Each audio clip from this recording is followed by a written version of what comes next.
Hello, I'm Greg Livingston, and I'm here with Tyler Pomplon. Tyler's here to talk with us about BlockGame. Tyler, how are you doing today? I'm pretty good. How about you? I'm doing all right. So, BlockGame is like a mix between a falling puzzle, color matching kind of game, and a platforming game. And first things first, let's get the most important question out of the way. What's your favorite color, and is it a color of block in BlockGame? I'd say my favorite colors probably have to be orange, but that is not a block color in the game. But Ah, there is a playable character that is orange, though. okay. So you have that method of expression. hmm So, like any falling puzzle game, score plays a large part. There's a two-player competitive mode where two players try to outscore each other, and of course, the normal mode is an endless mode, right? Yep, just goes until you die. Yeah, and so the goal there would just be to get a high score. How do you construct the rules determining score? How do you use score? The sort of biggest mechanic involving score is the combos. So every point in your combo meter makes every block you match worth additional points. Just to confirm, like, what is a combo? So for every block you match, your combo meter goes up by one. So if you match three blocks in a line, then your combo goes up to three. And then if you match another three, it'll go up to six. So combos last between 2 and 3 seconds based on how high your combo meter is. It decreases like very, very slightly the higher it gets. And the general idea behind it is to kind of encourage players to take risks and match a lot of stuff in quick succession instead of just kind of playing really safe and passive and only matching when they feel like super safe to do so. I gotcha. To keep the pace of gameplay fast. hmm What differentiates a good player from a bad player? Like, there's the score, and obviously you could look up, who scored higher. But what's different about a good player and a bad player? A lot of this game comes down to space management because you're trying to dodge the falling blocks so your character doesn't get squished, among other things like squirrel blocks that climb down the walls and goat blocks that charge at you. So, like, the biggest difference I see between the more skilled players and the people who are kind of newer at the game and haven't had so much experience with it is that the good players are more proactive in moving blocks around and creating good opportunities for themselves, whereas the less experienced players will sometimes just wait around for blocks to drop and then kind of react to that. When you say space management, then you mean like being able to plan a couple steps ahead and leaving your options open and kind of trying to guide blocks into more favorable positions? Yeah, it's a combination of that, like creating opportunities for yourself and also managing all the blocks so that you can stay safe and react to other potential threats that fall down. Okay. So it sounds like you've seen a wide breadth of people that you're able to tell, this is what newbies are like, this is what more advanced people are like. Yeah, I've had a sort of like core group of people that test the game for the last couple of months, which is like 3 or 4 different people. So they're more used to it and they kind of get how the game works. And at the Gamescape event, there were obviously a lot of people who had never played it before. So it was really interesting to see how like less experienced players would react their first couple times playing the game.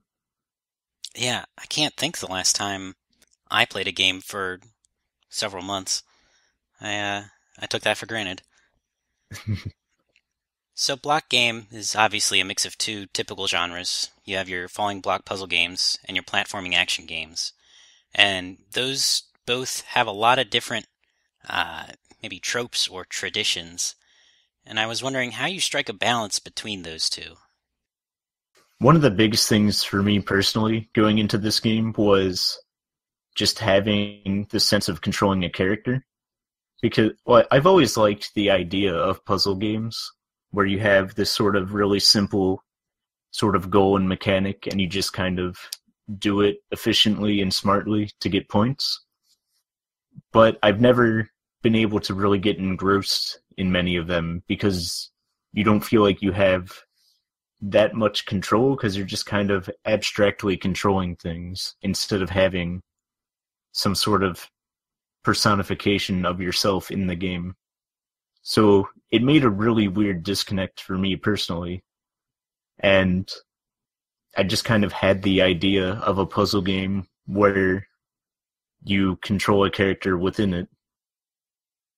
So you mentioned that having the agency there of a platformer was important, but you liked the simple rules of a puzzle game. Were there any other features of each genre that were important to you to keep in block game? I think the whole idea of simplicity from puzzle games is really important because it's really easy for a lot of like platformers or RPGs or pretty much any kind of game to just add too much stuff and overcomplicate it. So I really wanted to focus on this whole gameplay loop of moving around, picking up blocks, and matching them. And I didn't want to stray too far from that.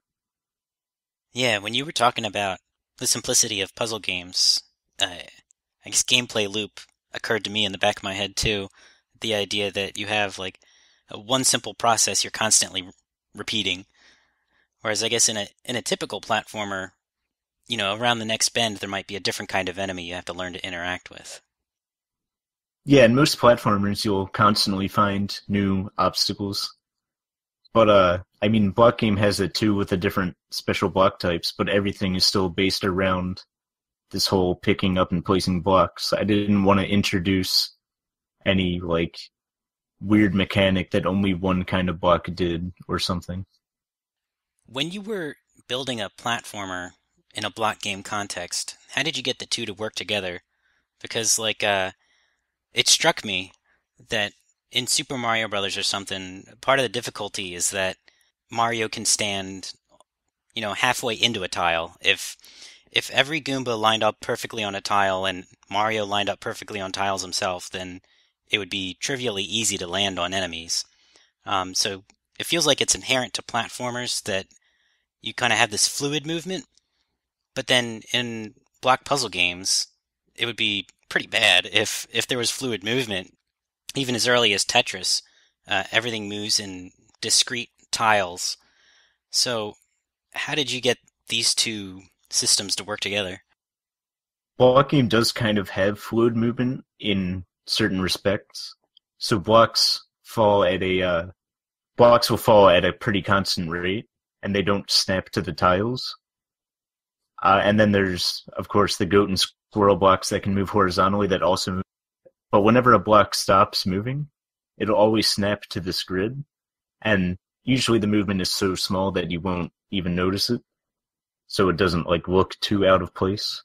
But the general idea is that the player can still be pushed by stuff that's not really snapped to the grid, but whenever it's absolutely needed to be interacted with or like pathing purposes when other blocks fall down, it'll always be perfectly aligned.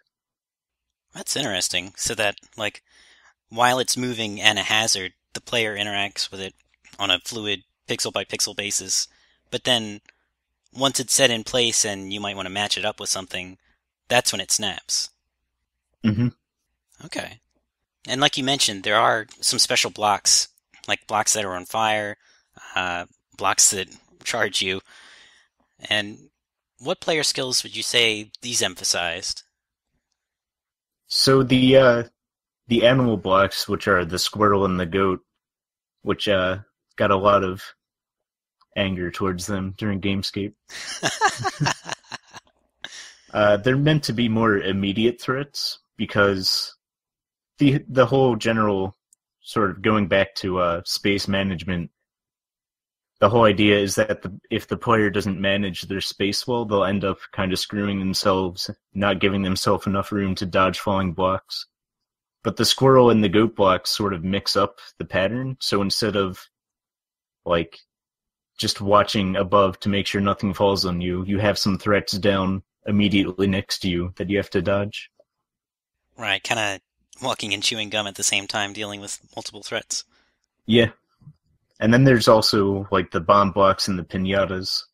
which give you a pretty good opportunity to get a lot of points, but they also present their own sort of hazard. So if you activate a bomb, it'll blow up everything around it, but you can also be blown up by it. So there's this whole sort of risk reward thing going on with those. Okay. So it sounds like one of your core concerns was pacing, and the puzzle games tend to have this long game where you plan out how you space blocks so that by the end of it you can rack up a high score, but it takes quite a lot of build up. And in block game, you have the combo timer and you have the animal blocks and the bomb blocks, both of which demand more immediate attention from the player. Yeah, the general idea is I wanted players who were like actively going out of their way to set stuff up and to clear space. I wanted to give them more opportunities to sort of get points and reward themselves with the bomb and pinata. But at the same time, I didn't want players who were like panicking and kind of running out of space to feel immediately pressured by these really big threats. So those extra score opportunities are like optional difficulty that you could take on. Yeah. Okay. And how do you find a balance between spawning regular blocks and spawning the special blocks? Like, obviously, not every block is going to be a special block. So the majority of blocks that spawn are obviously the basic ones, but there is a sort of like hidden bonus value. So every time a special block doesn't spawn, that increases, and the likelihood of a special block spawning increases a little bit. And then when one does spawn, that goes back down to 0. So you could get pretty unlucky and get a bunch of lava blocks at once, but it's also not super likely. I'm still tuning it a little bit, but the general idea is to have it be sort of pseudo RNG, where it's weighted to kind of give you a consistent amount of threats throughout the game.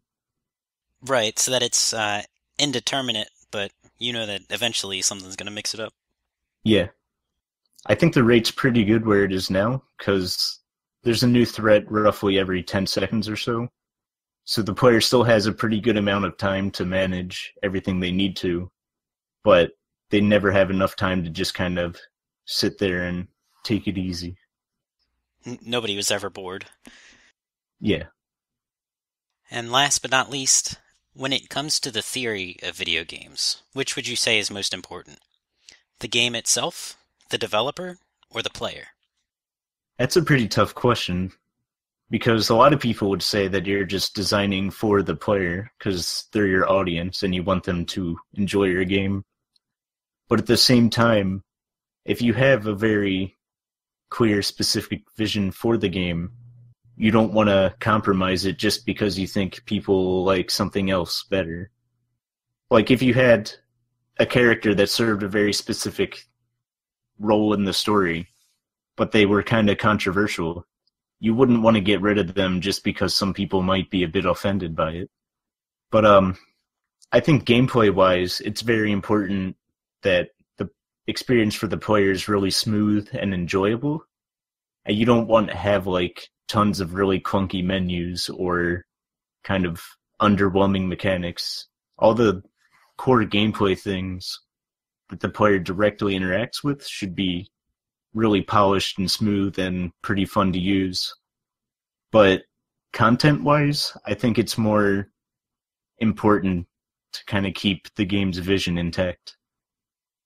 Right, you want to be authentic to your vision and make sure you accurately communicate it to the player, which means like being authentic to yourself and making sure the player receives it. Yeah. Okay. Thanks for joining us, or for joining me. Yeah, of course.